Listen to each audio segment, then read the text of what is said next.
Hello, and welcome to Woody's Weekly Wisdom, episode number 29. And today I'm talking about China. So there's a reason actually why this article, which just so happens to be in the news when I'm recording this today, there's a reason why I thought it was important to actually talk about this article, because I've been asked a couple of times this week about what I believe is happening in the economy and the likelihood of a recession. And look, I'm not an economist, I'm not a forecaster, I'm not someone that's overly interested in making predictions about the future. But one thing that is important when it comes to you managing your money and growing your wealth is to have some understanding of where we are in the economic clock and what that means for your investing strategies. And the question that I was asked this week was about the likelihood of a recession in Australia. And interestingly, my answer at the time, which was a few days ago, was that if you had asked me before I went to Europe at the start of August, I would have said that there was still a reasonable possibility that Australia and potentially the US would go into recession. And then we've seen over that period since then, we've seen some data come out that suggest that inflation in both Australia and the US is falling quickly, and therefore interest rates have had the desired effect in slowing people's spending. And they haven't seen this blowout in prices necessarily. We've seen it in some places, but not across the board. So we haven't seen that wage flow on and all that type of stuff that could have led to more drama. So we're in a scenario where inflation is dropping rapidly. The interest rate impacts are not completely in place yet. So there's still more time for these already announced interest rate rises to impact that inflation number. So the picture is looking a whole lot brighter that we could avoid a recession, both here and in the US. And then we get the caveat to all of that I made, and I'm not professing to be an expert, like I said, but the one caveat I put on all of that was China. And I said that particularly for Australia, if China ends up in a world of pain, then there is no doubt that Australia will feel some impact from that. So then I go to record today's weekly wisdom, and what do I see? This headline: $15.5 billion bloodbath as chaos hits Chinese property developers. So I thought, I have to talk about this article. I've read the article, and as per normal, the content and the headline are a little bit apart from each other, but important to highlight some things that have come up out of this. So I'll just scroll down a little bit, and the main thing that comes up is that you may have heard the name Evergrande before. They are one of the largest property developers in China. This article is not necessarily about them.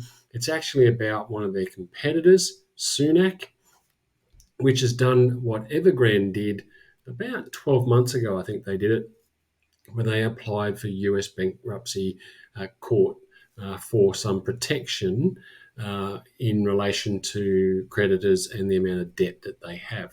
So when Evergrande did it, it was like the world is ending. China's completely and utterly in chaos. Their property market's going to collapse. We're definitely going to recession. And as I said, that's probably 12 months ago they did that, and we haven't heard much since then. So Sunak doing the same thing is not necessarily indicating that they are going bankrupt, but they're certainly taking some protective measures because they're not seeing the level of sales that they expected. And so that is an indicator that the Chinese property market is slowing down.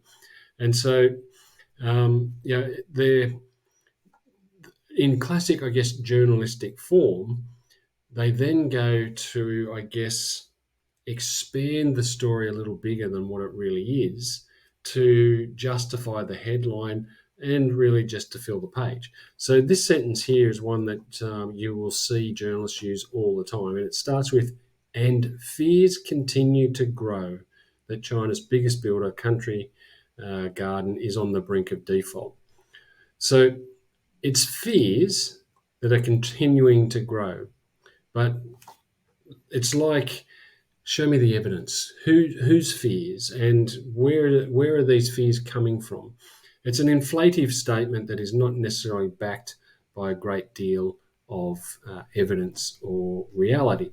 So it's inflating the problem a little bit more than maybe it needs to be. So basically, what they're saying is you've got the biggest builder and you've got the two biggest developers who are in a spot of bother.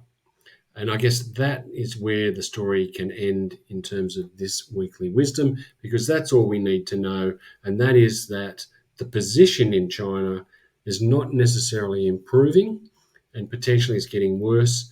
And that is problematic for Australia and even the US. That if all of these big property players, both developers and builders, do end up collapsing, then there is going to be a flow-on effect. And this article, I think further down here,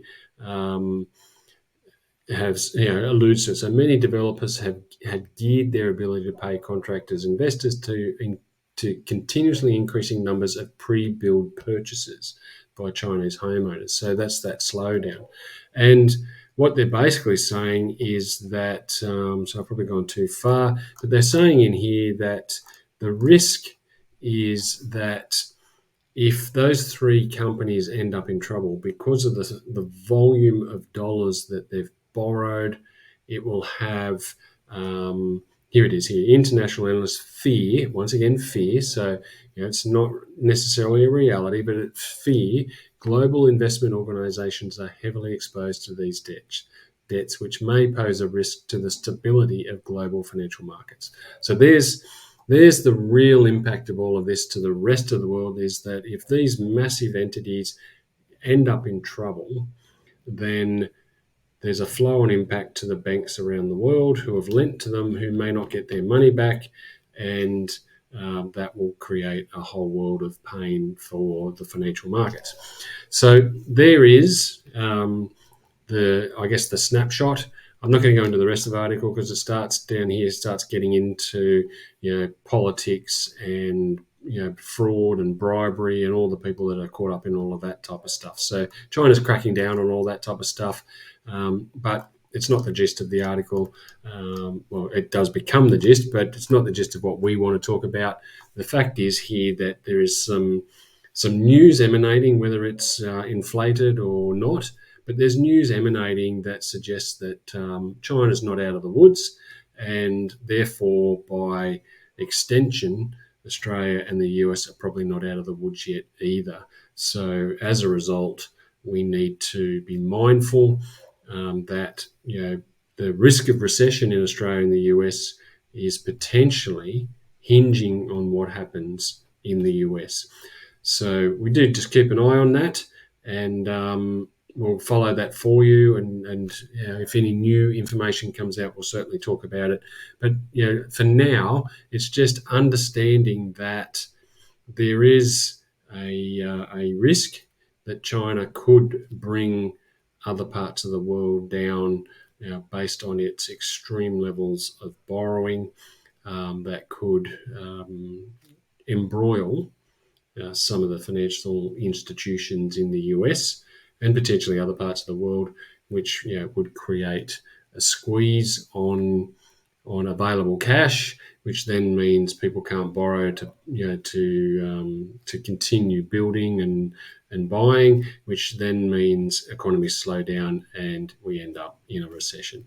So keep that in mind. It's as I said, I'm not a predictor, I'm not a forecaster, I'm not an economist who's going to go out on a limb and predict something, but they're the type of things that we need to be mindful of when it comes to our investing strategy. But the good news is None of this changes what's going to happen over the next 5, 10, 15, 20 years, and your investment cycle should be long beyond what's happening in the market today. So that's Woody's Weekly Wisdom, episode number 29. Do me a huge favor. If you're watching this on YouTube, click the subscribe button, hit the little bell to get notified when we release these videos so that you can watch them. And if you're watching on Facebook, do us a favor, like, comment, and share this post so we can feed the algorithm so that more people get to see what we're talking about and hopefully impact more people's ability to manage and grow their wealth. Have a great week. We'll see you again next week. Cheers.